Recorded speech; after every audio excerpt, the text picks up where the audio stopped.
We're here in the Liffey Mills stand and we're going to have a chat with Pat Ryan. Pat, how's it going? Well, so we're hanging in. We're back anyway, at least, and we didn't suffer too much damage yesterday anyway, so we're up and running. We're good for another 2 days, hopefully.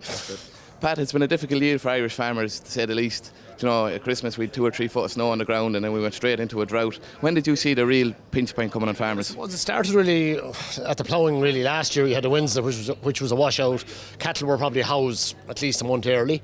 Then you had long wet winter, then you had the snow in 5th or 6th of March, and you had a serious pinch on feed from that until probably the 5th or 6th of May. We got about 6 weeks normal growth, and then it really bit with a drought from early July onwards, and that has continued in certain areas up to about 2 weeks ago. Here in the Midlands, it's been particularly bad. Yeah. And I suppose we've seen farmers moving towards alternative feeds.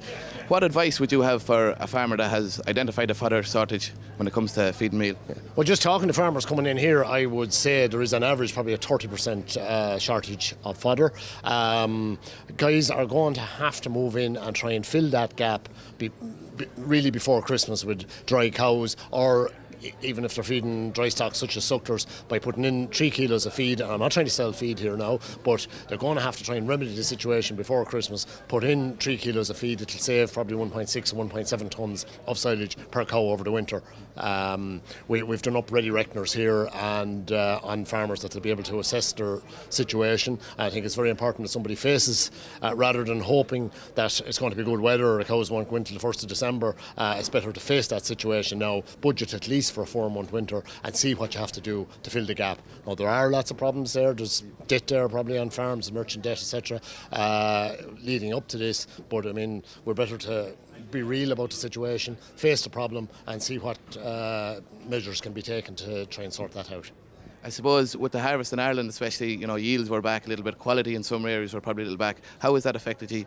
I'd say quality's been good in general. Yields, definitely, I mean, the intake is substantially down. We're having to use alternatives such as maize, which is very competitive, say, compared to barley or wheat, and other raw materials to try and fill the gap. Fibres are particularly expensive. The beet pulps, the hulls, the citrus, they're extremely expensive and probably likely to remain so for the rest of the season.